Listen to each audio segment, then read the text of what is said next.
Combined technical service examination August 31 2025 கேட்ட கேள்வி. வைகுந்த சுவாமிகள் பற்றிய கூற்றுகள் எது சரியானதுன்னு கேட்டிருக்கிறாங்க. முடிசூடும் பெருமாள் முத்துக்குட்டி என்று அழைக்கப்பட்டார் சரி. இவர் காட்டிய சமூகம் சமயம் பார்த்தீங்கன்னா அன்பு நெறி சமயம் சரி. உகப்படிப்பு ஒத்துழைத்து நடத்தும் தொழுகையும் கூற்று தியானமும் ஆகும் அப்படின்ற 3வது பாயிண்ட் தப்பு. உகப்படிப்பு காலை மாலையிலும் உச்சி படிப்பு மதியத்திலும் முறையாக நடைபெறச் செய்தார். அப்போ 4 சரி. 1 2 4 சரி.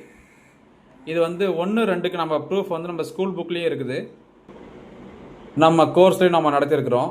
வைகுந்த சுவாமிகள் முடிசூடும் பெருமாள் முத்துக்குட்டி என்று அழைக்கப்படுறாரு. திருச்செந்தூர் போய் வந்ததுக்கப்புறம் தான் அவர் வைகுந்த சுவாமினே அவரோட பேரை மாற்றிக்கிறார். இதில் பார்த்தீங்கன்னா தீபம் தாங்கிய காவி நிற அன்பு கொடி. ஸோ இவருடைய சமூகம் சமயம் பார்த்தீங்கன்னா அன்பை அடிப்படையாக கொண்ட சமயமாக இருக்கிறது. இந்த லாஸ்ட் பாயிண்ட் மட்டும், இந்த 4th பாயிண்ட் எப்படி சரின்னு பார்த்தீங்கன்னா எந்த இடத்துலையுமே ப்ரூஃப் காணாதுக்கு. எங்கேருந்து எடுத்தாங்கன்னு தெரியல. நாமளாக தோராயமாக என்ன பண்ணலாம்னா உச்சி வெயில்னு சொல்லுவாங்கள்ல, அப்போ உச்சினா மதியம், உகப்படிப்பு அப்படின்னா அப்போ காலை மாலை இருக்கலாம் அப்படின்னு ஒரு வியூகத்தின் அடிப்படையில் நம்ம 4th ஆப்ஷனை சரின்னு சூஸ் பண்ணலாம்.